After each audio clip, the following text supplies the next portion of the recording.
This is the Lydian spin, and we're not going to stop. But we would appreciate any help we can get because, look, our mouths do not run on gas and air alone, occasionally food and drink. So if you wouldn't mind contributing, no contribution, too large or too small, because we're just going to keep going whether or not you help us out. Your gain, your loss. The PayPal is paypal.me/TSD1975. That's paypal.me/TSD1975. It would help. We're going to keep going. We don't like to beg, and certainly we're not, but actually, it's a fucking command. Take it or leave it. Thank you. This is the Lydian Spin.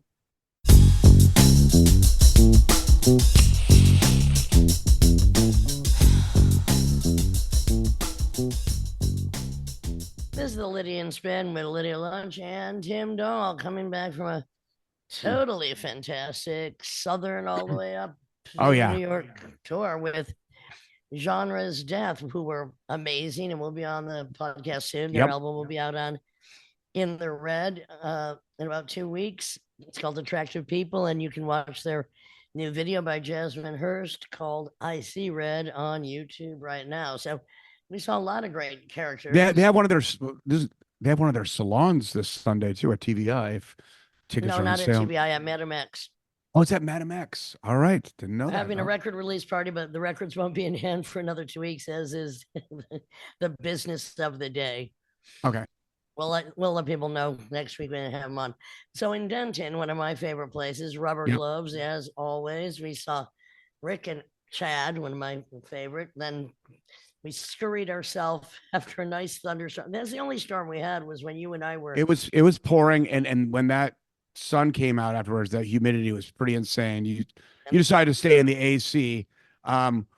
We actually had an incredible Thai meal, and speaking of Tyrone, our driver, an Uber. He was from Gary, Indiana, but lives down there. We had a great time. He loved you, although you refer to yourself as Big Lou. You never gave him the Lydia Lunch name, but why would I? Then we should I tell his joke? Should I tell his joke? Maybe not. Go ahead. Come on, get it over. Well, Tyrone told me, I can't believe I never heard this joke. It seems so obvious and simple and good. Come on, spit it out, Timmy. What did the left butt cheek say to the right butt cheek? Why don't you tell me? We can stop this shit. I thought that was funny. Yeah, well, if only we had our ass cheeks around 1600 Pennsylvania Avenue, all I'm saying. Oh, boy. So we scurried then off to Austin, where to the Far Out Club, outdoor club. Michelle, the person who got us there, was great. JT Haversatt was there. Ramiro was there. That was a great gig. I had a really great time. And then we had I stayed up very late. I don't need to give the details, but everybody knows. But we had to we flew. It was just much easier for us to fly to New Orleans from Austin, because that's like a 9-hour drive. All said and done. We were so lucky with all of our flights, all of us collectively, and then it was ridiculously easy. I don't know what's happening to the rest. Well, that flight, I recorded it. The stewardess, flight attendant, whatever you want to call the person, was struggling with the instructions. I had to record it. It was very bizarre. I don't know why they made her read it, but it could be one of the reasons why there's so many cancellations and delays. Although, considering there were 16 tornadoes yesterday in the middle of the country. Anyway, on to Homa, which I'd never been to before in Louisiana. 35,000 person population, southwest of New Orleans. I don't know, coastal club, but below sea level, just thick swamp. Yeah, and club characters, great club, great people, and that's one I'll remember for the rest of my life. I'm remembering all of them except there's only one I'd like to forget. Then we went to New Orleans, which was great because Joey, who's runs my Instagram, the fabulous musician and videographer, he came down. We stayed with Ethan. You stayed around the block. I saw my friend Brendan St. James. Siberia, which used to be a shit pit, now run by the A team. All the ladies there. Amy runs it. They're all called, I'll have the initial A. Oh, Beautiful they're great. Club. Yeah, great. Beautiful club.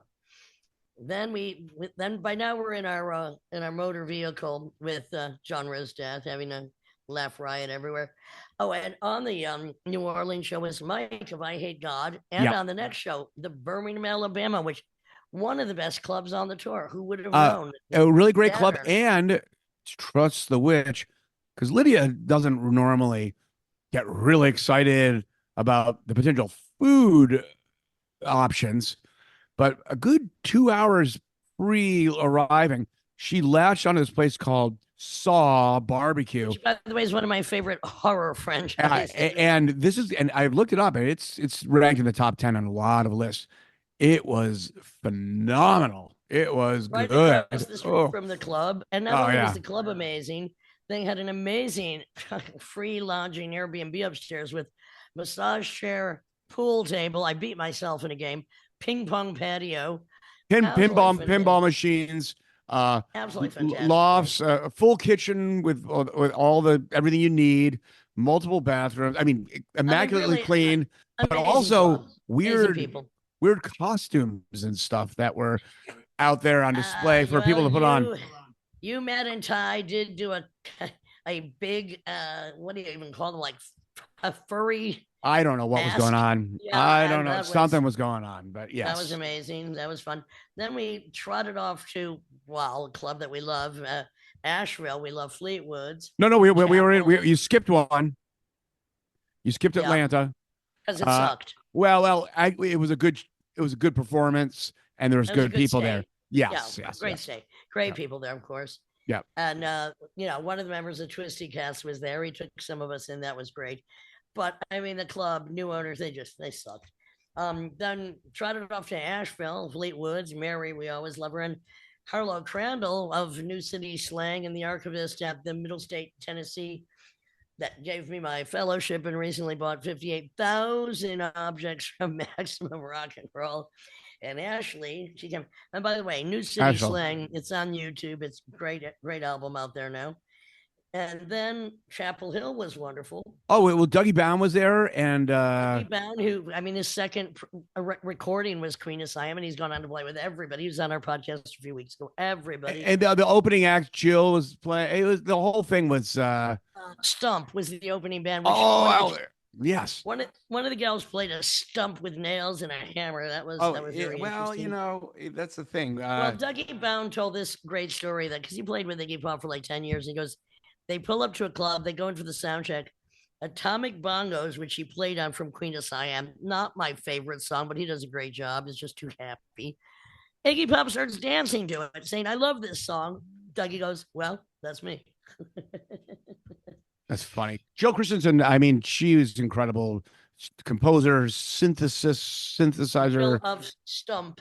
Well, yes. And they had the stuff. I mean, that was actually one of my favorite ones of the tour, performance wise, and just the crew.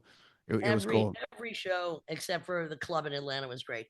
DC Comet Ping Pong, the infamous. Yeah, well, that's where the Pizzagate place, and I've with my band Child Abuse, we've gotten threats connected with that place, and even though I hadn't played there, I was whatever.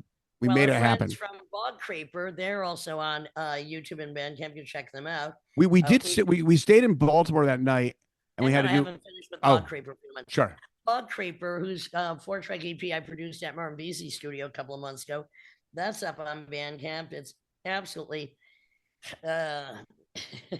sour, rocking, hysterical, important grunge sludge. Sure.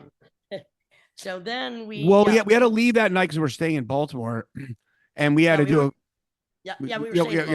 we had to do a pee break, and we pulled off, and there was like this, I don't know, 20 cop cars, and I don't know if we didn't know if it was I think I was within the limit, but I don't know. I had a few drinks. I didn't want to find out. I don't know if that was a roadblock I don't know what was going on. I was a little disappointed. I only got to flirt with two sheriffs.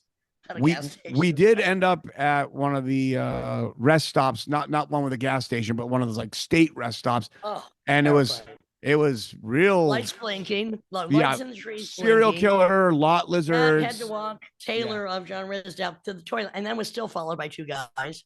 Well, they were cruising, but they were serial killing cruisers. Serial killing cruisers. Yes. and then we stayed in Baltimore. But we actually didn't end up playing in Baltimore. We stayed there. Go ahead. Tell us. Well, we stayed overnight in Baltimore, and then from a friend of ours, Alex, who lives in Baltimore, he suggested, because we had all day, we were going to Philly, we were going to come back after that we go and stay with his friend to just chill out for the afternoon. His friend Shrew in Baltimore, in this fabulous house, musician. I mean, they're great people there.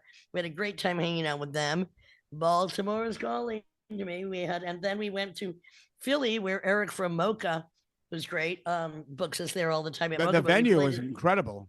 We played at Ruba, which I'd never been to. It's like 100-year-old Russian club. That was fantastic. And the owner, who'd never probably heard of me before, said during our set he was almost crying, which of course I like, to reduce people to laughter or tears. And then we trotted home. Although I want to thank Joey Killingsworth, one of the best booking agents, and George Jonestown Massacres, man, who arranged all this. But it was so much fun being on the road with Genre's Death. We just had a great time. They were amazing. Sold all the merch. Fun. We had Ty, Matt Nelson, and I, of course. You don't like the idea. We had an incredible Philly cheesesteak around the corner. Yeah, you did. Taylor and I decided to go a little bit more elegant and had some Thai food. Yes. Well, a chili Philly cheesesteak does not cross my lips. I can't think of anything more. It was, yeah. We went to where did we go? Del Rossi. Delicious. It was right around the corner. It's one of the best ones in the city. Del Rossi. I don't know how Matt Nelson can blow a sax as he does after eating a big fat Philly cheesesteak. Meat log. I mean, come on. I mean, it's usually not my go-to sandwich. It's usually not my go-to sandwich in Philly. There's other ones, but that was right around the corner. We were going to go there. So a couple of people passed out on the sidewalk in various places. We didn't have any controversy with anybody. I don't remember if we did. Every place was just those are satisfying, very satisfying shows, and we're happy that people came out and we got to see people, and it was just nice to go down deep in the South, and you just feel like you're in a different. It's like traveling internationally, not.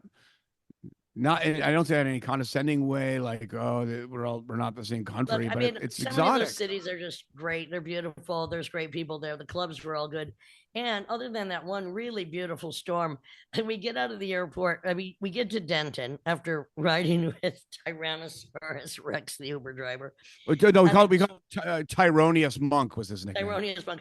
It's dribbling a tiny, tiny, tiny bit. By the time we get in, lock ourselves in, that because you and I went a day in events.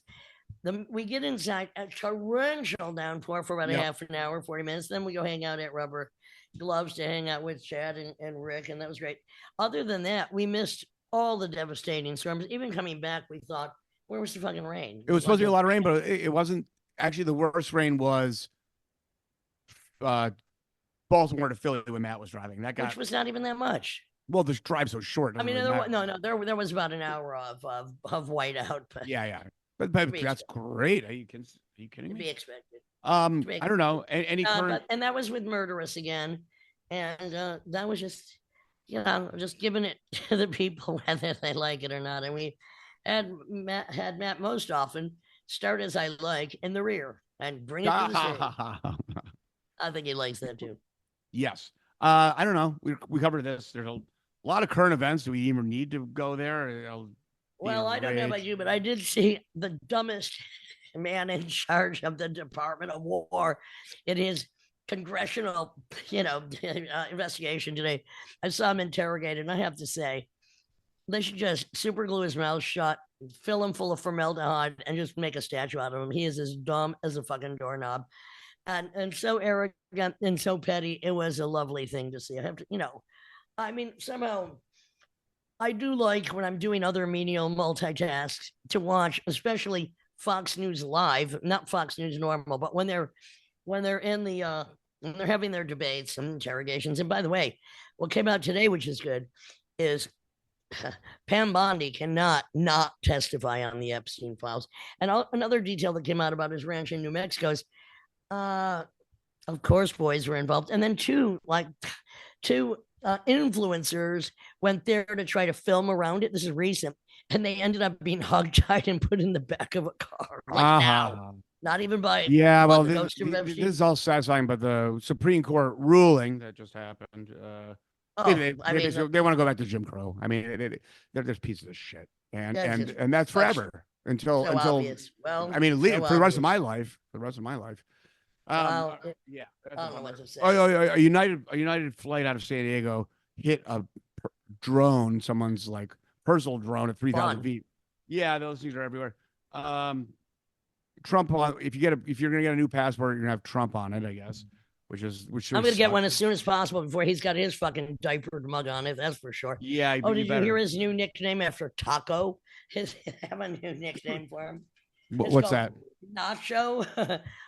Never again can the Gulf of Mos open. No, it's called Nacho. All right, digressing a little. Well, actually, he's so mad about the UK standing up to the United States and not just diving right into the Iran war. And then one of his retaliatory suggestions or something he's considering is basically honoring Argentina with the Falkland Islands and not England. I might agree with him on that one, actually. I mean, well, look, I don't give a shit about that. I have to say, I don't really care about that. But what I care about is this. And I don't give a shit about the monarchy. They should be abolished, as most they're not political, supposedly, bad social politicians. At least I refuse to call him a king, Charles' speech, which was so level, so diplomatic, so like a normal, tolerant person. And when that fucking idiot, JD Fuckface, would not stand up when Charles was saying, "Oh yeah, nature. We have to respect nature. We have to think about the, I mean, even the so-called Christian Mike Johnson stood up for this. I mean, I like the British Parliament sessions where they're screaming at each other, and these people need to be screamed at. I mean, Hegseth did not have an easy time today when the Democrats were up there, just pulling his blunder out from under him. There has never been a more corrupt, a more devious, a dumber.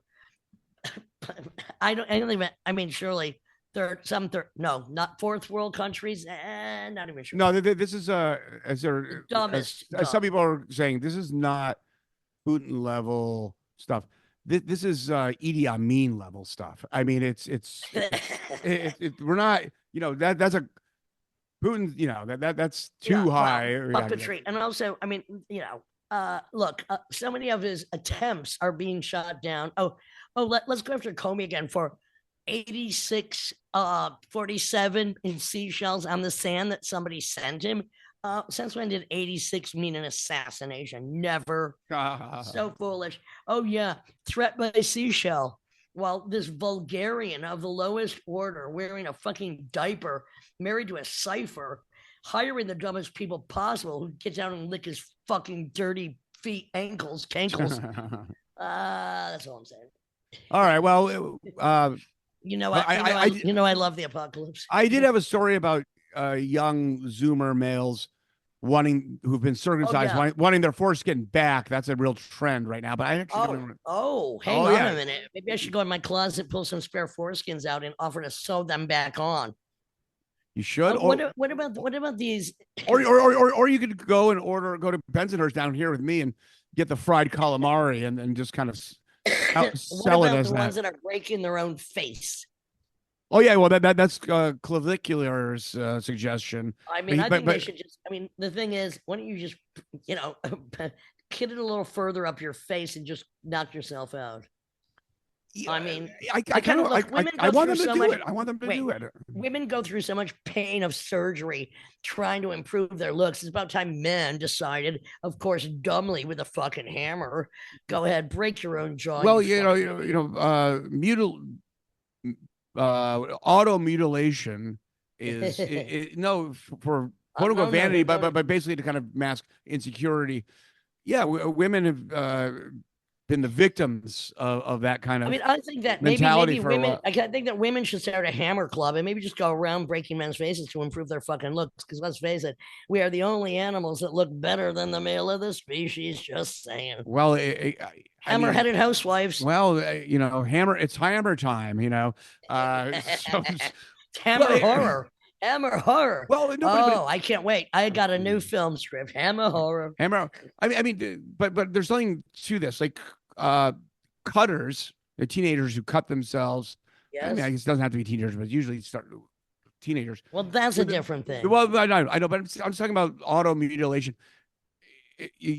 Historically, the majority have been girls, but it's really gone up with boys. And it's always been with boys. It's just never been reported. Well, there's that. I mean, I lived with somebody that came to me with 143 and left with 263 scars. And I know what that's about, at least in his case. It's like when they're bearing so much internal pain, they're looking for a place to at least watch it come out and eventually heal. But you take that knife away from somebody who's got a butcher knife carving their own arm up and slash one time, and they go into hysterics because that's not what it's about. That's a different kind of fetish. That's a different kind of thing. So it's something that they can control. They can control the wound. Yeah, well, but if people feel like they're just super ugly when they look in the mirror and they mutilate themselves, whether it's Mar-a-Lago face or if it's a hammer to your face. The hammer is another thing. Most people that cut themselves do it where it's not showing. No, that's true. So it's not about mutilating their face. Yeah, no, just like most. When I lived with them, when they started that you had to go. Just like most anorexics actually wear loose clothes that cover up most of their body. Turns out. Anyhow, look, I mean, physical dysmorphia affects all kinds of people, and that's just. That is again an example of the American carrot of perfection in Hollywood and false beauty and surgically enhanced everything dangling in the face of people. So that, I mean, I don't think this affliction, certainly in other countries, there women crave or do surgically enhanced images, but I don't think they suffer because they don't have such insecurities here, or they don't have, they just fuck off comparison shopping. I've never experienced the amount of physical dysmorphia in women anywhere else except probably maybe in Japan, but certainly this country. And it's so sad because you know what? You are what you are, and who are you trying to please? And really, there's a twist in the brain that conditions somebody to do this, and it's very sad because ultimately it can end in sickness and death, and often it's like just pressure from what? And it starts with girls very early on. It's very sad. It is. You should just embrace what you are and focus more on personality, intelligence, and the kind of creativity that we are about to speak on of our guest today, which is what I always say: go into science, go into architecture. Don't go into competitive sports like competitive vomiting or music. Well, our guest this week, Lorin Benedict, is a scientist, but also does music. I'm very excited. But didn't go into music for a career. Went into music because Lorin loves music, and that's a whole. I cannot wait to do the intro for him because I do not understand a thing about what he has a PhD in. And to me, it's like science porn. I'm very excited. Well, I can't wait to quote some of his stuff. So anyway, this is the Lydian Spin with Tim Dahl, and Lorin Benedict is about to come on. Yes.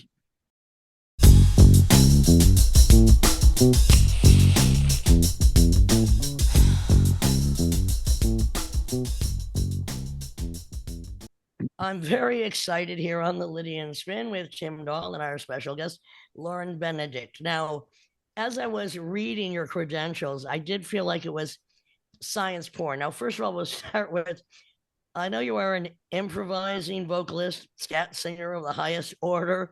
Okay, worked with so many people. Tim will get into that.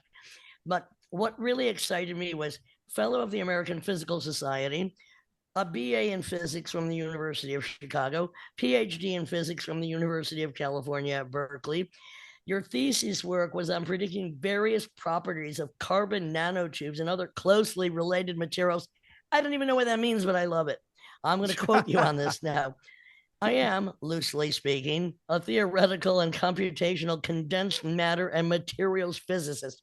Oh my God, please explain. Currently, I divide my time between two main areas, both of which concern the study of schemes aimed at achieving inertial confinement fusion. Now, wait a minute. I don't even know what that means, but I love it.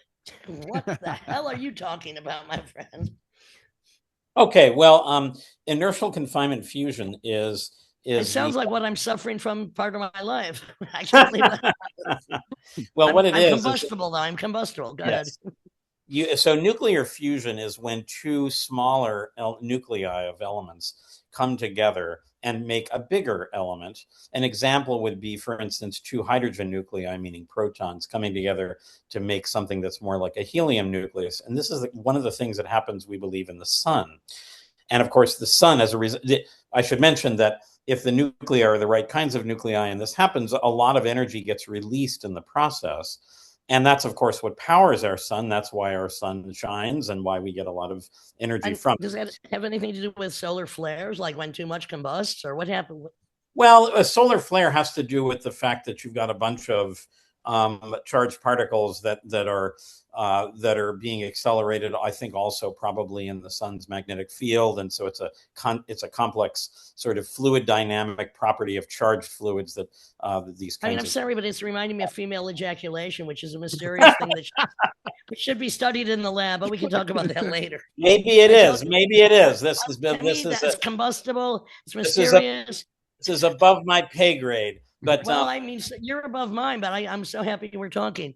So, well, first of all, let's go back. Anyway, but let me just continue. Yeah, so, please, please. Since I would say maybe the invention of the laser in the early to mid 1960s, people had the idea that if you could get a bunch of hydrogen in the form of heavy hydrogen, deuterium and tritium, and you could pack it into a small pellet and you could shine lasers on it from all sides, you might be able to implode that pellet so much that then the hydrogen fuses, the heavy hydrogen fuses into helium and releases a lot of energy.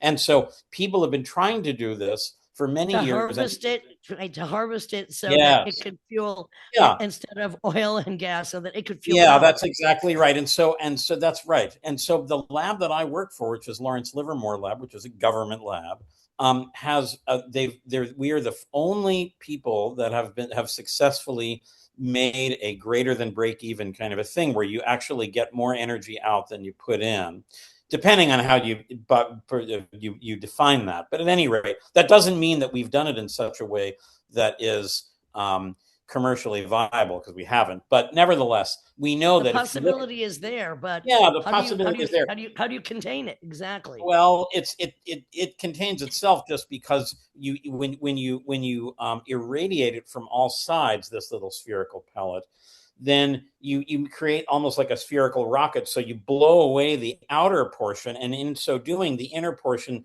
ends up accelerating towards itself. And so that's how this happened. But because of that, it doesn't get confined for very long. We're talking about 10 to the minus 9 seconds. And so it's like you make a small star in the laboratory, but it lasts a very short amount of time.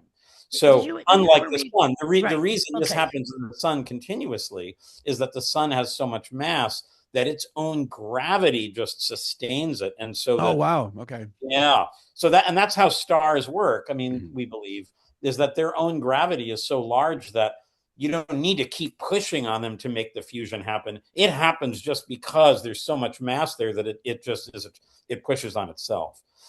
Okay, so that's a hard thing to do in the laboratory for obvious reasons. You can't you'd need way more mass than the mass of the Earth. So you have to do it by artificial means, and we do it with lasers. What age did you get into this? Because obviously you've studied a lot, and it's such a unique yet important field of understanding. Also, I want to ask you if you've ever read this book, The Field by Lynn McTaggart. I have not. Tell me about it. Well, we'll talk about that later, but I want to recommend it because they also talk about harvesting and harnessing not black matter and not the void, but the energy in space. That if you could contain it, one teacup of it would fuel everything. And the Pentagon wasn't interested until they were interested. And the first chapter talks about this, which I had to read about 4 times, but still, I mean, science porn. I love it. I just Lydia, let me say something. I know that doing some research on you, I know that you're from Rochester. Did you know that the world's second largest laser or one of the very largest is in Rochester? There's something called the Laboratory of Laser Energetics, is that what happened to me? Yeah. Well, I'm sure you do know that there was a lot of like Kodak and things like that. Oh, yeah. Excuse me. A Superfund site is in my blood and my whole family's. I mean, we had also the Manhattan Project dumped and Hooker Chemical Company, Love Canal. That's the dark side of progress. Right. But the point is that a lot of the basic research that we have used at my laboratory was first tested out actually at that laboratory in Rochester. Still exists. Yeah. And I have a lot of colleagues that work there. And so I've been to Rochester a few times specifically to visit the Laboratory of Laser Energetics. Yeah. We'll have to go back there together one time. I mean, my first negative attention was having my photo at 14 in the Rochester School of Technology. They're like, get those satanic girls off the wall. Of course, I loved it. But Rochester Institute of Technology. Yeah. Right. We have a strange, disconnected. So I mean, and Rochester not only has all this industry and science and all that stuff, also a big music history. Not just musicians from there, but Eastman, and then of course down the street, Buffalo has a long history with new music and all that stuff. Well, Morton Feldman, etc. My sister went to Eastman School of Music. Actually, I have to ask either of you if you know about the Sal Alinsky Rules for Radical trick he played at the Eastman Opera House, where he said, "We're going to have a fart in." Rules for Radical. It was before my time, but he did this. I'm just saying. Anyway. Interesting. Well, yeah, my sister is a violinist in the Cincinnati Symphony, and she went to Eastman for undergraduate school. Well, that's one of the top schools, and to make any big city symphony orchestra is a feat. That's harder than being in a professional sports team, actually. Go ahead. Back to you, Lorin. When at what age? 5, 7, 8, 10? Yeah, okay, good question. I need to go into science. I knew that I wanted to be a physicist probably starting at age 14 or so. I have to say that's because my dad studied physics, and so he had a lot of physics books. He also has a PhD in physics, although he became a bassoonist.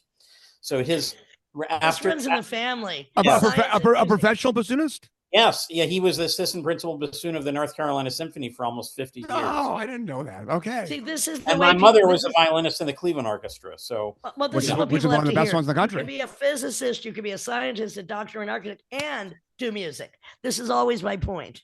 Go ahead, carry on. I'm loving it. That is a point because a lot of people could consider the last 150, 200 years we're in a scientific renaissance.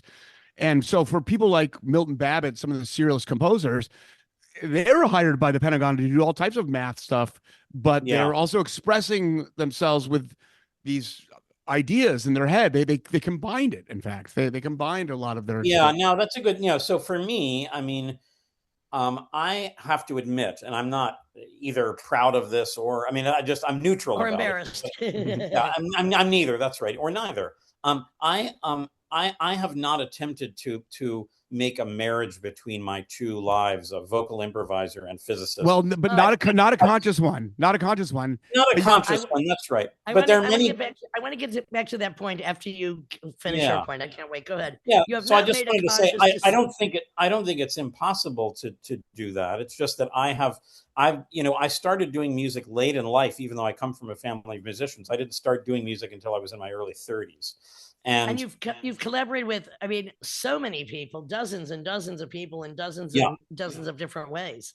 Well, okay, but I still suck. Part of it is because I started late. That is not really your reputation, but go ahead. Well, whatever. But the point is that I already had a sort of a quote unquote successful career going as a physicist before I started doing music, and so it was natural for me to separate them rather than, if I was starting to do both at the same time, maybe I would have gotten into the field of acoustics or psychoacoustics or something that's where there's more of an overt relation between them. But I already was running with my career as a and that's what people need to realize. Start with a career, because music, I mean, I'm not saying that it's a hobby. You need to create, but it's great to have a physicist, an architect, a chemist, a doctor.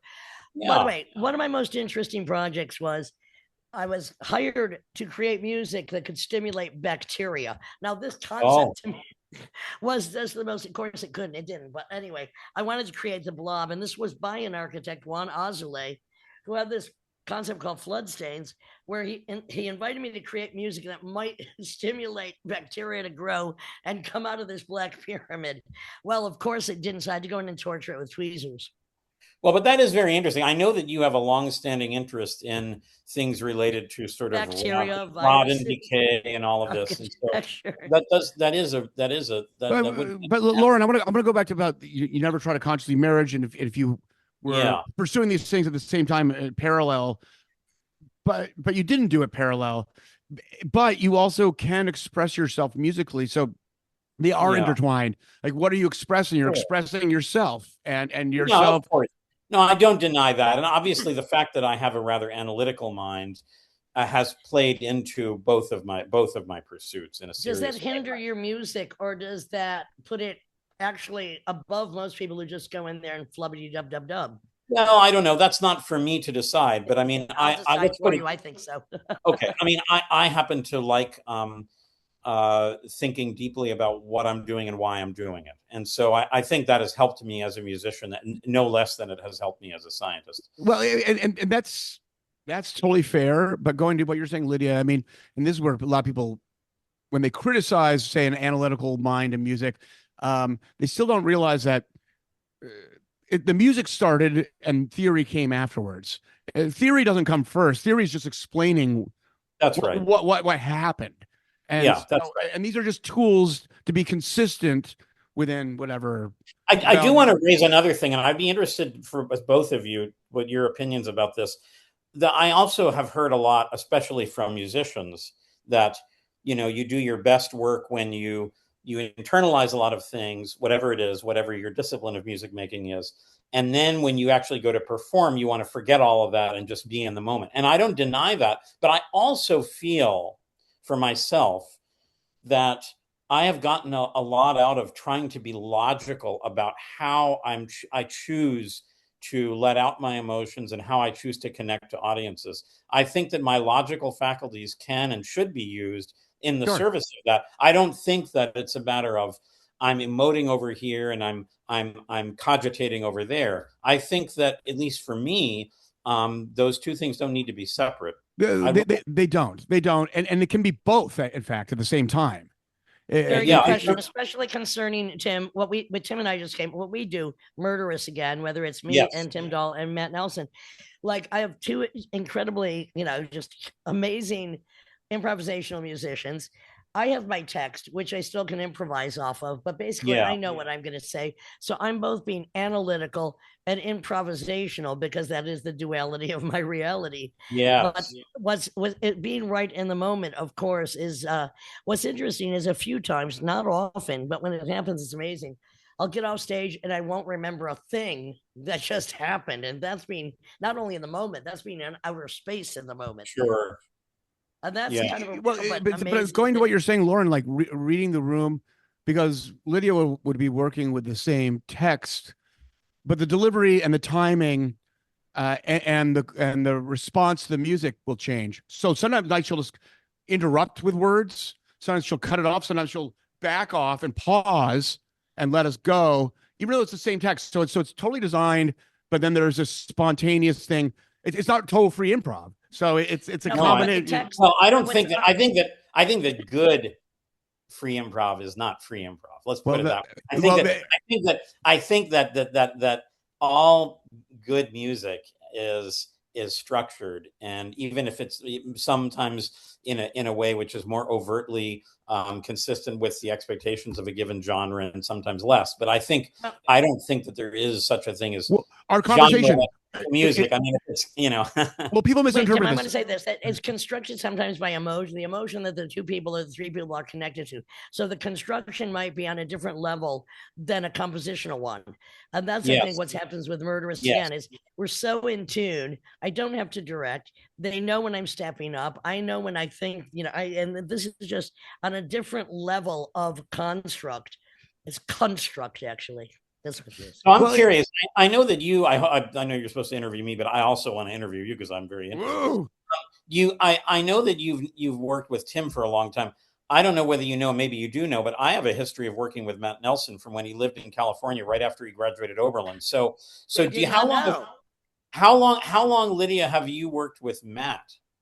Tell me, Tim, how long? I mean, I've worked with Tim now for 14, 15 years. Something like that. But I think probably, well, with Murders again, but with Matt, well, because Matt and I had a band, Grid, and it was we'd play these kind of free jazz shows, but we would be a very different style. And Lydia was like, "Hey, I like this," rather than all the frantic stuff.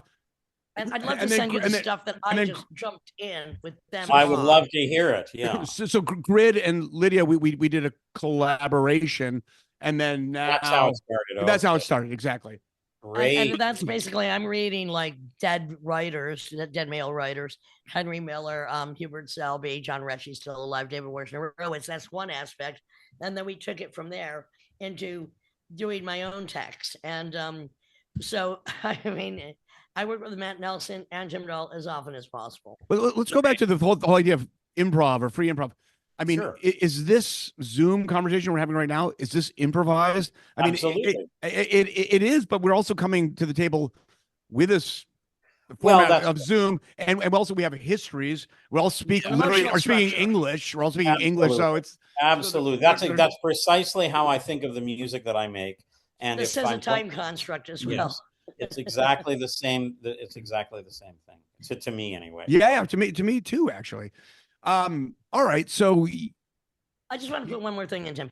We have never, Tim, Matt, and I, discussed ever what we're going to do. There's no discussion. We just automatically we do it, and I don't think we've ever had one show I didn't feel was absolutely spectacular. Actually, no, you do give Matt an instruction: enter from the back. That's sometimes enter from the rear. Matt, enter from the rear. That's the only instruction. I mean, I might do a tiny bit of direction, but I barely lift a pinky, and it's just because we're on another plane, and it's just we're in it. Well, for me, I have people with whom I improvise where it's like that. I also have people with whom I improvise where we collectively actually prefer to have a roadmap. And even if it's like, maybe we design, okay, we're going to play a sort of suite, which is maybe has 3 or 4 distinct sections, and we're going to start here and we're going to end up there. And so I don't like, and I think all of that is valuable. It depends on who I'm playing with and what the context is in which we're playing. I'm not averse to doing any particular thing premeditated. Well, when I work with Kevin Shea, when I work with just drums and vocals, which is a very interesting format, Kevin Shea and I, we would have roadmaps. We would have actually backing tapes planned. Yeah. But I mean, the sparsity is amazing. And working with Kevin Shea is like also a master, is amazing. And then, then I do very constructed rock. I mean, I have many different kinds of music, but in what we're doing with Murderous, again, because the words, it's like a 3-piece, or really a 2-piece, Tim and Matt and myself. Yeah. The words are always the most important thing. And the thing is, it's played like a tag team. Music, words, music. So you always hear the words, which doesn't happen. There is overlap. There is overlap. Yeah, there's a little creeping in and out, but I like to stand, not alone, but I like to hear every word. Yeah, out of my own mouth. Well, let's get back to this, but I want to do a quick biography with you so we can get back to where we are, because you did grow up in a music family. You were born in Buffalo? Is that what you told me? No. So I was born in Georgia because that's where my dad was studying physics, and my mom was an assistant professor of violin in the same place. But they met playing. He would play bassoon. Where in Georgia? Well, Athens, Georgia. So that's where University of Georgia. Yep. Very nice. And then they both joined the North Carolina Symphony, and then they split up, and my mom went to the Cleveland Orchestra. So I grew up partly in Cleveland, which is what you might be remembering, because my formative years were spent in Cleveland, I would say. Okay. But then I went to a special science and math high school in North Carolina, and then I went to Chicago and Berkeley and all this. But you grew up musicians and science, yeah. And you're telling me because of the Yusef Lateef connection. That's right. And maybe your one of my favorites, which was your dad being a double reedus. Is that why he was into Yusef Lateef? Is that what? Well, yes, but also because in the early 70s, Yusef Lateef actually composed a suite. It's a suite for some 16 instruments, which was like a tree, like it was a piano or bass and drums and him and an actual chamber orchestra. And he toured around, to different groups doing this. And one of the ones that he toured around to was the Savannah Symphony, where my dad was playing. And so they met each other. And then he sent my dad a whole bunch of albums and autographed them, which is what I was telling you before. But my dad was into him before. In fact, my dad's from Philadelphia originally. I think he saw Yusef Lateef playing at Pep's years ago, which is a famous. Well, that record. He might not have been there during the time that was recorded, but I'm pretty sure he heard him there. But he heard a lot of cats there, So he was a jazz fan from when he was a kid. All right, so you're just exposed. You're exposed by science. These are like protons formulated in different areas that eventually come together, yes. a musical explosion outside of the science lab. So have you ever tried to sing to a proton or to hydrogen or to any other kind? Well, you might scare them. What if that could cause? Don't invite me in. That could cause an explosion. That's funny. I talk to cells. I talk to bacteria. I talk to viruses. But I have to say, I am not allowed into many laboratories. What was it? Was it witnessing the difficulty of being a professional musician and your parents? Was that a part of the decision of going into science instead? No, actually, this is a good question. I have to say there's a few different ways. So my parents were very lucky in that they rarely spent any time as freelancers. They always ended up in these contracted tenure jobs in orchestras. So their jobs throughout the whole, it's just lucky. There's plenty of people better than them that were less lucky. I'm just. How were they as parents? How were they as parents? No, it's just. Were they away a lot? Yes, they were, because they had to be on tour a lot, especially since that's the best kind of parents. Out of your hair. Yeah, it depends. It depends on where they leave you, though. That's but anyway, so it wasn't anything having to do with that. It was just more that I knew that. Well, I have a little bit of a contrarian streak, and so I was in a family of musicians. Excuse me, a little bit. Yeah, so I was not going to be a musician, but then music.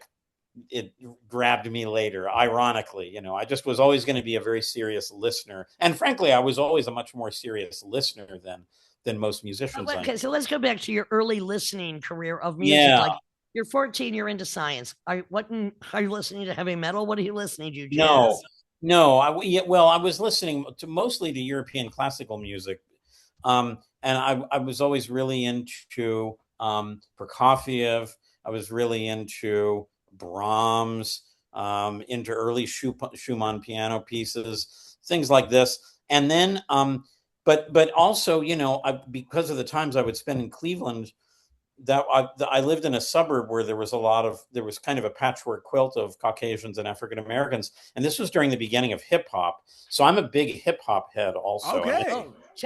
Come on now. Come on, name them. We love hip hop. Well, in the very beginning, of course, I wasn't hip enough to be around, the times when Africa Bambaataa and Grandmaster Flash and things were doing their thing.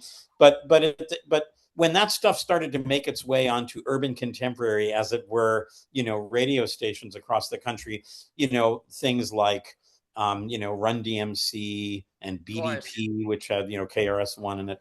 I was all over that stuff, and I was learning all the raps and all the beats and all this stuff. I wasn't trying to be a musician, but that was a big part of me too. And that's why now I do actually think of myself as being, in a sense, kind of like a more abstract, more tonal rapper. And I love that you bring this up because when your rhythmic sense and your phrasing sense. And I didn't even make that connection until you brought it up right now.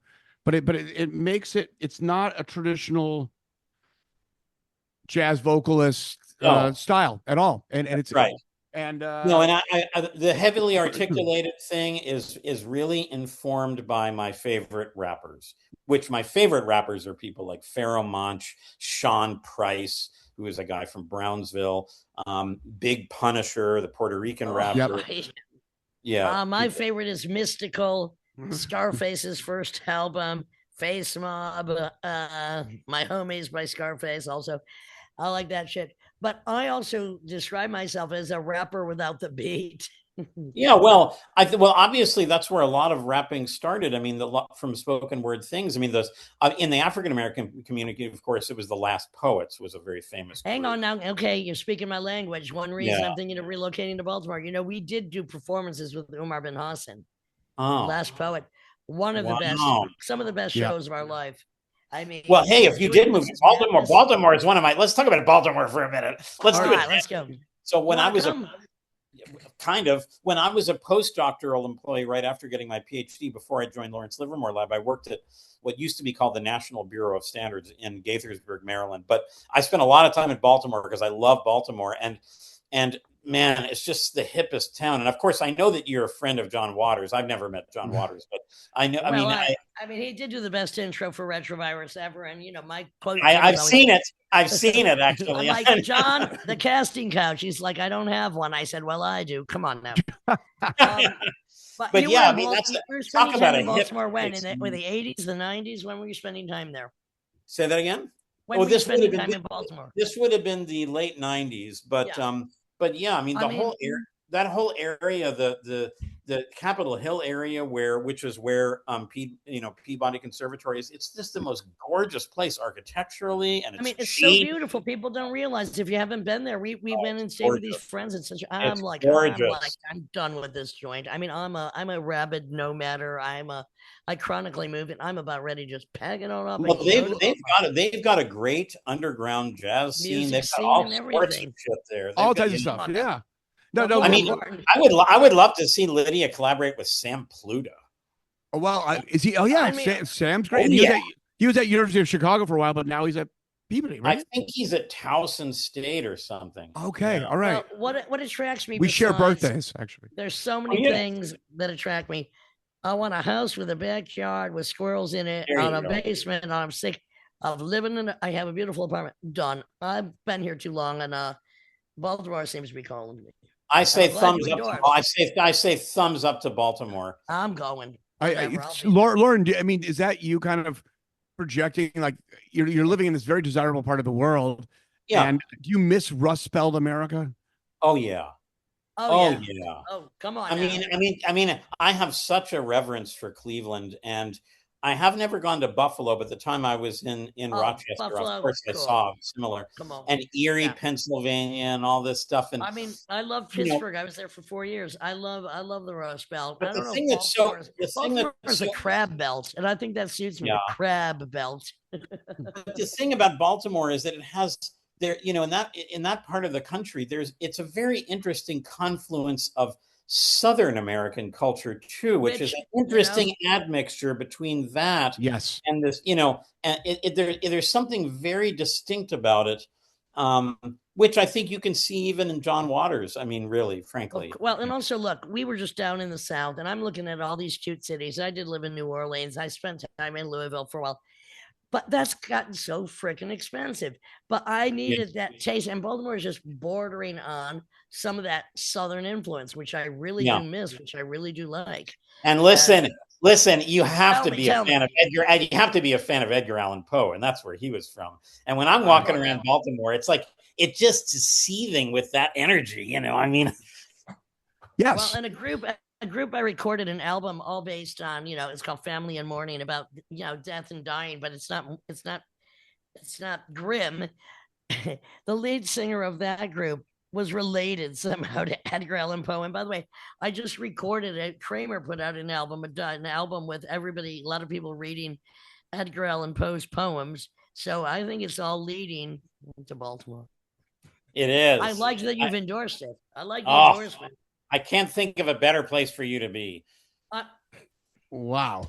All right. Trust me. I'm on tour till the end of July. I've already found a house I want there. I'm telling you, I found a house that's cheaper than the apartment I live in. Come on now. Going. Good. Love the endorsement. So now what's your main priorities? Like, how often are you in the lab? You've created with so many musicians. How often are you doing the music? Do they I'm doing them all. Contact them? Lydia, you have to get more on mic, Lydia. It seems like it went down. All right, I'm too excited. All right, there we go. No, I'm doing both pretty literally every day. I mean, I just came from work. I'll be doing some more work. I'm working on a certain mathematical problem now that will help me do something, and then I'm going to be practicing. I mean, I'm going to make my videos for my bathroom, and then I did a bunch of gigs in the last week, and now I have some more coming up later. But I'm going to be playing with the great Gerald Clayton, actually a great jazz pianist in Los Angeles. In June. I need to prepare for that. So yeah, I mean, I'm doing sort of. I see no reason to choose one thing over another. And are you in Emeryville? Are you in Emeryville? Yes, I'm in Emeryville. Do you know what that is? Richmond? Yeah, it's not far from there. It's actually I lived in Richmond for a while. I didn't know that. When was that? Honey, I don't know. I've lived in a lot of places. I'm in Emeryville. Well, what Emeryville 350 petrochemical factories. I had to get out of there. That's true. That's true. What's closest, what the main thing that you should know, Emeryville is the closest town to really where the Bay Bridge is. So the East Bay part of the Bay Bridge opens up into Emeryville. That's really.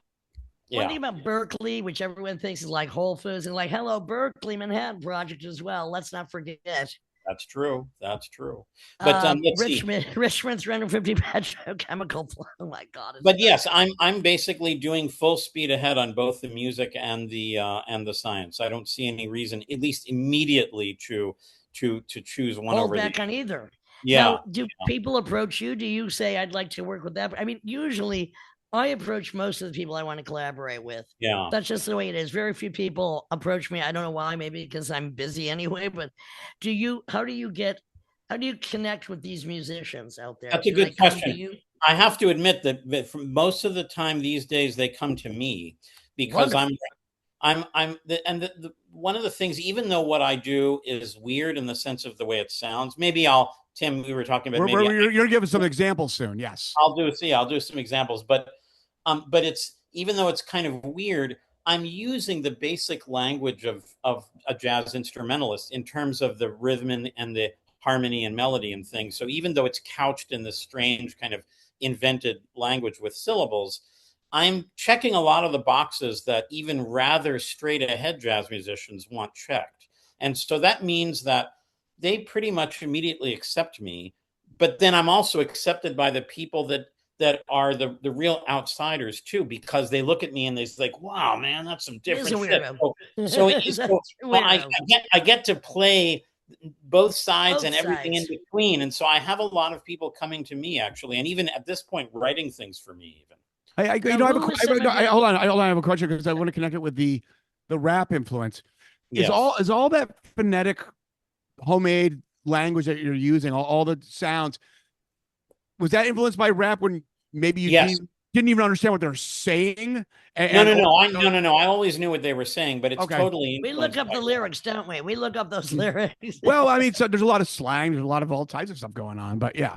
Yeah, no, but it's not. It is. I didn't start this to be an abstraction of actual language. I started it really because I wanted it to be my own instrument-specific means of articulation, because in the kinds of stuff that I'm trying to do musically, I really want to be like a horn player where I can really clearly articulate one note to the next.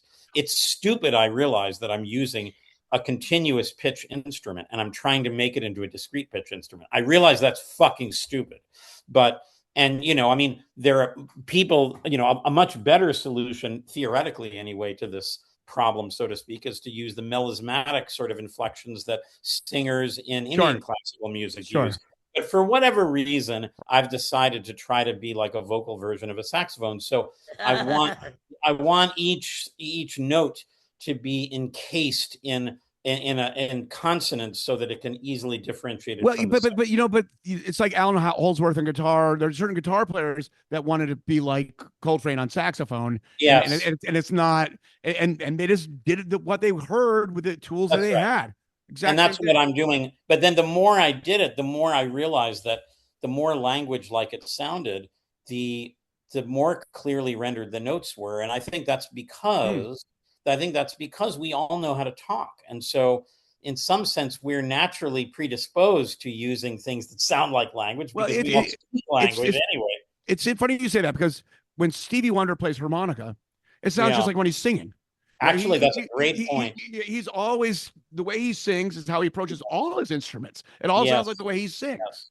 Yeah. Tim, I'm so glad I don't sound anymore like the way I play the guitar. I beg to differ sometimes. Lorin, can you give us an example of something right now? Yeah. Are you gonna do a standard? Are you gonna do a free improv? What are you gonna do here? I'll do a free improvisation, but that has elements some of which would be jazz-like. Okay, I'll start a little bit more free though. By Witz when diefen though I will long when drimfen bop mogop one vin deep rit when the wong hoot when swing a wong when babu uva will believe visits food.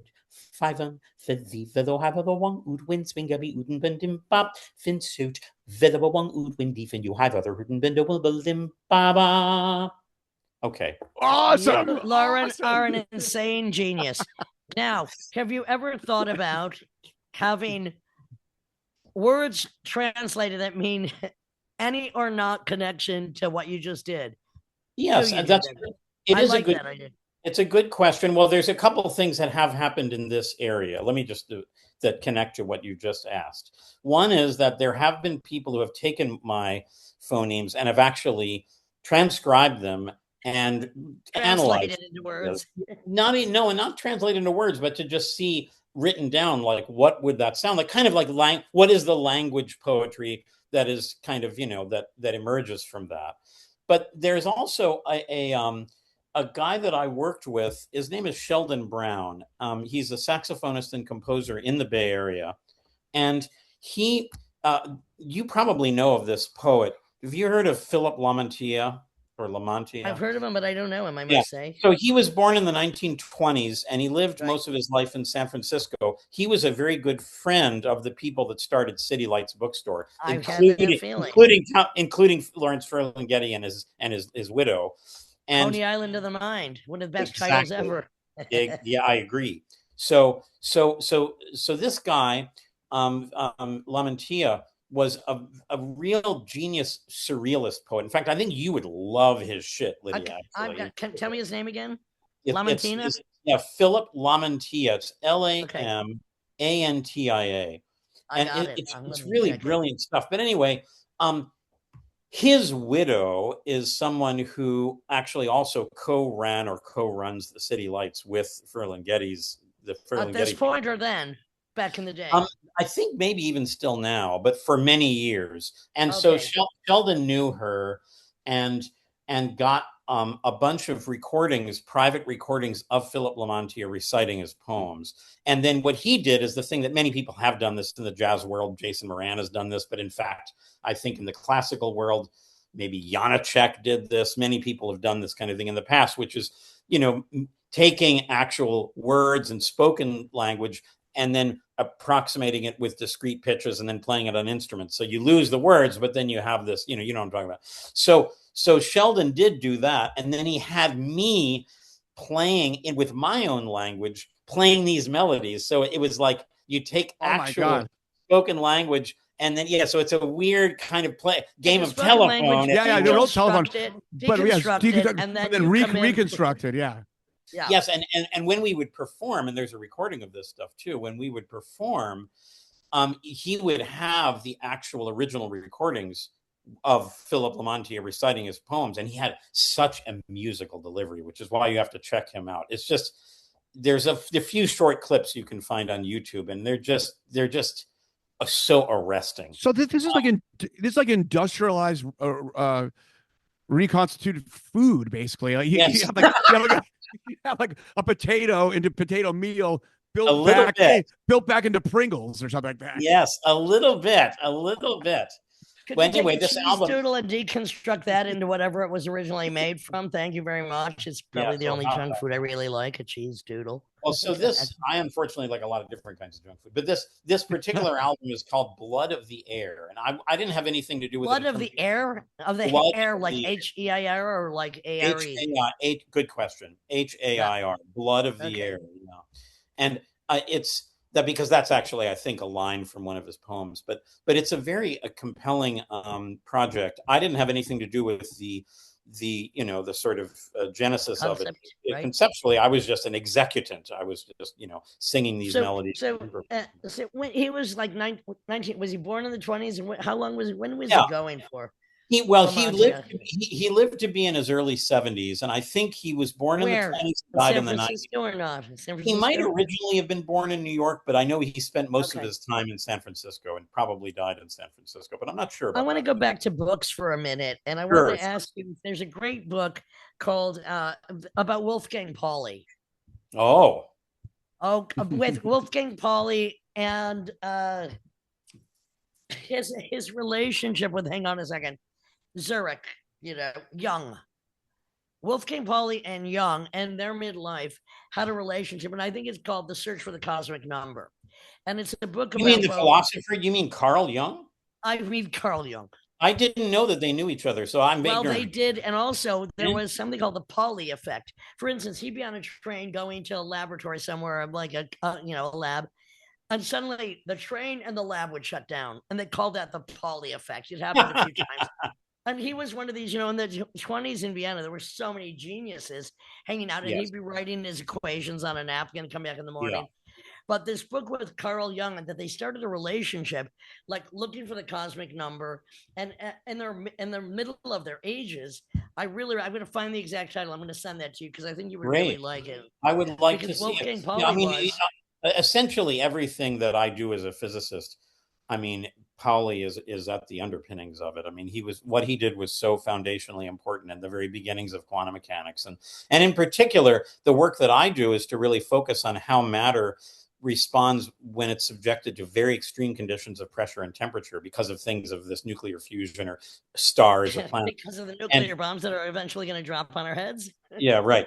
And so the thing is that if you start to compress matter a lot, then what comes into play actually is the so-called Pauli exclusion principle, the fact that the electrons cannot occupy the same positions at the same time and be in the same spin states, and that affects the way that affects the compressibility or lack of compressibility of matter that has electrons in it when it's really compressed very high. So if it wasn't for Pauli, we wouldn't have an understanding of that, and we wouldn't be able to design fusion experiments and things like this. So he's essential part of it. The one that discovered that if you send, like, I don't know if it's atoms, protons, or molecules through a path at the same time, they will eventually go whatever way they want to, unless the observer is watching. I think that might have been somebody else. That was also very important in the beginning of quantum mechanics, but there is famous... What is that called when the observer actually directs the action? Yeah, there were a few different... it's a good question. I'm glad you know about it. There was the Stern-Gerlach experiment. I'm into science porn. That's good. There was the Stern... I'm into actual porn, but we'll leave it. I'm over that. That was when I was your age. Yeah. So there's the Stern-Gerlach experiment, and then there were many different people who realized down the road that this business of what you just said, Lydia, about how the act of measuring the thing can change and that started really in the 1930s with a famous paper by Einstein, Podolsky, and Rosen, and that's the actual Einstein.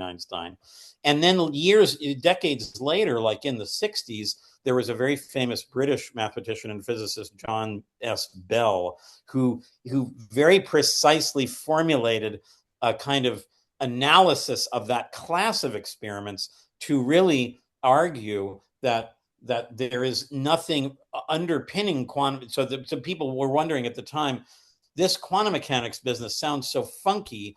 maybe there are some hidden little demons in there that are making things seem probabilistic and aleatoric, or when maybe they really are not. But John Bell came up with a way to argue that nope, quantum mechanics really is what it is. And that's something famous about Bell's inequalities. I found the title of the book, and it's called Deciphering the Cosmic Number, The Strange Relationship Between Wolfgang Pauli and Carl Jung. And I really have to recommend it because I'm very interested. I'm certainly going to read it. It's on Amazon. I will certainly check it out. I don't even know how I came upon it. We've talked about by Lynn McTaggart. We've talked about these kind of historical figures colliding. One of my favorite, of course, being Sam Beckett and Andre the Giant as a kid. You know about that, right? No, I don't. Tell me. Oh, it was. They tried to debunk it, and now the debunk got debunked. It actually did happen. Sam Beckett. Go on. I'll go on. Sam Beckett. Well, I can't not drink 3 bottles of vodka a day. I will. Well, he write in French and then translate back to English, and he was kind of like being censored. He had moved to the suburbs of Paris. And in the morning to get his coffee and go to the bakery, there'd just be this awkward kid that was like twice the size of everyone else at the bus stop, with this weird afro. And one day, just like a shy, Sam Beckett just said, "Hey, do you want to ride to school?" And they had like this, as teenagers. No. Well, I think Andre the Giant Beckett was older. 11. Yeah, Andre the Giant was like 11. Andre was the teenager. No, Andre was like 11 or something. He was 11, but he was probably 7 feet tall. Yeah, and then Sam Beckett was like an adult, and he's like, I don't want to be a creep, but what is this? You drive by this bus stop every day, and there's just this massive human being that who's an 11-year-old. I never felt more petite than when I actually met Andre the Giant, who was sweating down. I have. He was sweating down to his belt buckle, and I never felt tinier in my life. It was great. I once got within maybe I would say 5 feet, let's say, of the smell was spectacular. Of the Rock. Yeah, of the Rock. And I was at a Fort Lauderdale airport. See, before I got into scat singing, my thing was I was a not very good, but I was a very serious tournament table tennis player. Whoa! I thought you were going to say amateur backyard wrestler. I mean, almost no. Table tennis, but the U.S. Open table tennis tournament used to be in Fort Lauderdale every year, so I would fly into the Fort Lauderdale Hollywood Airport. And one of the days when I was there, I saw The Rock coming in. The Rock, who, by the way, was pretty handsome dude. I mean, come on. Oh yeah. Have you seen the film that one of these Safdie brothers, I forget which one, did a really great film called The Smashing Machine, which stars him. That guy's quite a good actor. Well, you know what? I just saw Hulk Hogan documentary last night, which The Rock was in, but I interviewed the Road Warriors once. Oh, hold on. Whoa. Connective tissue wrestling, here. Physics, music, it's all somehow connected. Connective tissue. Because you brought up Sam Pluta about 20 minutes ago. Who I've never met, by the way. But who I share a birthday with, May 2nd. And I also share a birthday with The Rock. Oh, really? Yeah. Exactly. All the same birthday. What the hell's going on here? Well, me and the Marquis de Sade, you and The Rock. I share a birthday with one of my favorite filmmakers who tragically killed herself, Chantal Ackerman. How did she? Wait. Okay. What were her films? Well, she did Jean Dielman and News from Home. She's a Belgian filmmaker. Okay, all right. Yeah, she was really interesting. All right, she committed suicide. When did that happen? I think maybe 5-6 years ago, right after her mother died. She was very, very close to her. I think when she was 65 years old. So it would have been when I was 45. She's exactly 20 years my senior. I could not believe that Werner Herzog was in the Hulk Hogan documentary, which is he was. He's talking about reality and fiction, but I love The Dark Side of the Ring, which is by Vice TV, and it had 6 or 7 seasons, and it was every episode more tragic than the next. I mean, wrestling. I mean, certainly more chaotic, exhausting.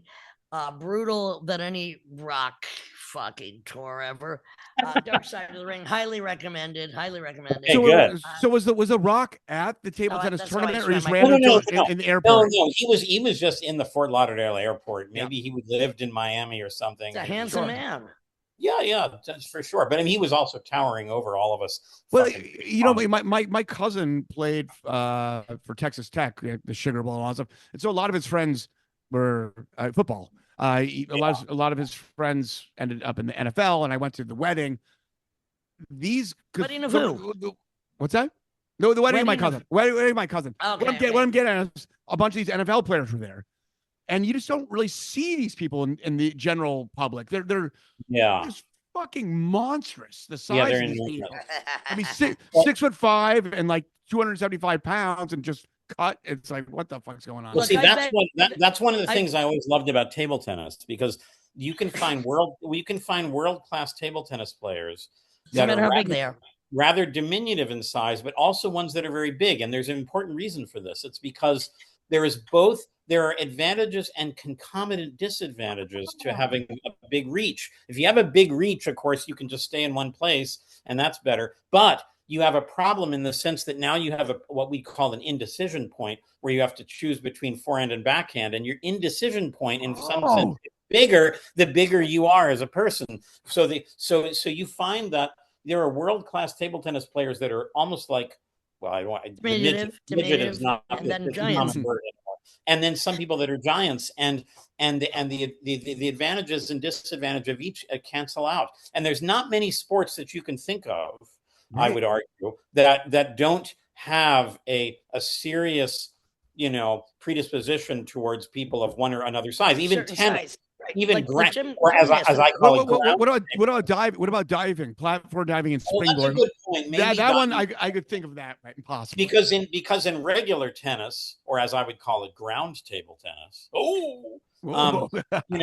Then of course, the taller you are, the bigger advantage you have is the overhand serve thing. Yep. But in table tennis, there isn't any advantage to being either very diving. Tim's question was, what about diving? Well, diving, because you can do all the acrobatic stuff. If you're smaller, I would think, I could be wrong, but all that kind of super acrobatic gymnast kind of moves that you do when you're off of springboard. Well, and gymnasts are usually pretty. They're not usually huge. They're pretty like strong and small. Yeah, that's true. Gravity.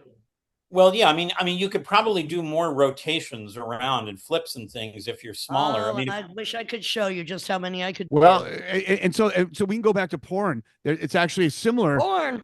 Sometimes these giant people, they want just for these giant anatomy things, but they also want very small people for proportion, because all this smoke and mirrors kind of makes a lot of angles. Sense. Yeah. Oh, Tim, you're midget porn. You got to stop with that. Come on now. No, that makes sense. That makes sense. We're running low on time. I really wanted to ask this question. Sure, go ahead. Going back to music, because I encourage anyone to go, if you allow it, on your Instagram to see all the exercises that you do and all those things. What and how do you practice? Because I know you do a lot of time stuff with the clave and metronome stuff, and pitch. But with what you do, what's your general practice routine? Well, on the Instagram stuff is examples of me practicing. I practice when I'm not filming myself too, but those things you see on the Instagram, or one sees on the Instagram, are examples of me practicing. So there's basically 3 different kinds of things that I practice. One is practicing specific tunes, which in the jazz idiom, as you know, means looped songs, and your giant steps is great, I have to say. Yeah. So sometimes I will practice along to a track, and sometimes I will, more often than not, I will practice just by myself and make sure when I listen back to it that I really hear every little chord change and all this. The other thing I practice is along to hip hop tracks, because I'm really trying to work on, sounding good over tracks by people like Kev Brown and Dilla and whatnot. You should have heard our version of Mystical's Danger in the van on our last tour. It was a riot. And then the other thing that I practice is quote unquote free improvisation, where I don't have any preconceived notion of what I'm going to do. I just start singing something. But then once I start, I try to form a coherent piece out of that, where I string together ideas. I develop particular ideas. I morph from this set of ideas to those. Maybe there's a ritornello aspect of it, where maybe I come back to so I try to make something that sounds like it was composed, even though it wasn't. Do you have perfect pitch? three different kinds of things that I work on, which I really appreciate. Do you have perfect pitch or great relative pitch? No, just relative. Which is it better? Yeah, perfect pitch can be a curse. Well, it can be if the tuning thing, but it can also. Here is one of the things that I wish I could do, and I could do if I had perfect pitch. Let's say that I'm playing with if it's by myself, it doesn't matter. But let's say I'm playing with various people, and we start doing something free, and I want to be the one to lead into this particular composition. I don't know how to do that because I might get the pitch wrong, and then they know it in a certain key. So that's the one thing that is kind of the bane of my existence. But of course, when I'm playing just by myself, that's not an issue because I could do if I go into a certain tune, who cares if I'm doing Lazy Bird in the quote unquote right key, as long as it sounds like Lazy Lorin, Bird. let me tell you one thing. When I hear a key, with the thought of a key, I open the door with it. When I hear a fucking note, it's something I write. When I hear a pitch, it's like pitch black. I know nothing about music. I'm always amazed that I work with geniuses. I'm very completely automatic, instinctual. I do one take of most of my songs. That's true with me like an too. automatic painter. I have to say, I also don't know any theory really. I mean, I've picked up some by osmosis, but I don't own a keyboard. I couldn't pick out where a middle C is. I think I'm like an automatic painter with my mouth. Maybe sometimes that's what you're doing when you're just rehearsing, quote unquote. Yeah, but the thing is that I listen to people who are very theoretically oriented, and so I'm really into. But you're a scientist. Yeah, so you are a scientist. That's right. I am a science porn promoter. And so I mean, we are in our separate yet somehow connected worlds. I'm so happy we got to talk about Wolfgang Pauli, and I'm so glad I found. Yeah, well, thank you for telling me about the Pauli Young thing. That sounds really interesting. That's just no, it's really great. It's insane, actually. Pauli effect. I have that sometimes. Tim Dahl knows we have teleportation issues. Things can go from here to there. That's our own scientific. It's like, dude, and I mean, Wolfgang Pauli liked people who looked like himself. That's why he always said Pauli want a cracker. No. Oh God! Here we go. Nice setup. Get that book, and really the Lynn McTaggart book, The Field. She's investigated about 100 scientists, and they're all about different things, like remote healing, like do plants have feelings, like do homeopathy work? When doesn't it work? When does it work? And then this vast black void in space, which Einstein did call that scary black void of nothingness. Can that be channeled? And that's the first chapter in it. And it's just very interesting. 100 different scientists interviewed about various different things. Great. I think you'd enjoy it. The Field by Lynn McTaggart. When that cold fusion false flag went out, like in the late 80s. Yeah, that's a different thing. No, it's a whole other thing. What was that all about? Okay, it's totally Yeah, that would take a more that was where people thought that it was possible just to put very carefully chosen atoms within a solid material, and that they would want to get close enough that they would have fusion. But it was hard to believe, and it was later debunked. Pretty quickly. Yeah. Lorin, one last question. So right now, do you go to the university? Do you study every day? Do you teach? I mean, what is your Well, I'm not in a university. I'm in a government laboratory, but yes, I go there pretty much 5 days a week. And and then I come back home and I practice my scat. Yeah. You are the perfect artist, in my opinion, because people need to we need more scientists. We need more chemists. We certainly need more chemists. We need more architects. We need more compassionate people looking into the future without it being derailed by the internet, the AI, politicians, and war. So for that, I thank you. This is the Lydian Span with Lydia Lunch, Tim Dahl, and Lorin Benedict, and I am very happy to know you, my friend. Very. And I think we should continue this. Sure. Speaking of physics, in the physical realm, with 3 of us should have a dinner together at some point. Oh yeah, I don't know when I'm there. Well, maybe the next time I'm on the East Coast, Lydia will already. Or the next time we're on the West Coast. But yeah, sure. Well, yeah, I'd love to see you guys play. Holy shit! Absolutely. When is the next time that you guys are? The trio. Well, I'm gonna have the meeting right now. We're supposed to go to South America in a few weeks. I'll tell you about that later. Anyway, our schedules are insane, and I'll be in LA, but I will be all over the place. Anyway, thank you so much. Thank you so much, Lorin. Thanks for being patient with our schedules. We really appreciate you taking your time out of your schedule. Send us a picture of yourself or an experiment, and we'll post it. Yeah, if there's a preferred, because you kind of have just that you compartmentalize. You kind of have two biographies on the internet. If we'll list them both now. We list them both, or in a preferred photograph, just send it to me. And sure, I'll do that. Cool. I am going deeper into some science porn immediately. Thank you very much. Okay. All right. Lorin, have a great evening, Lorin. Yep. Yeah, you too. Give me a call, Tim, and thank you, Lorin. Bye.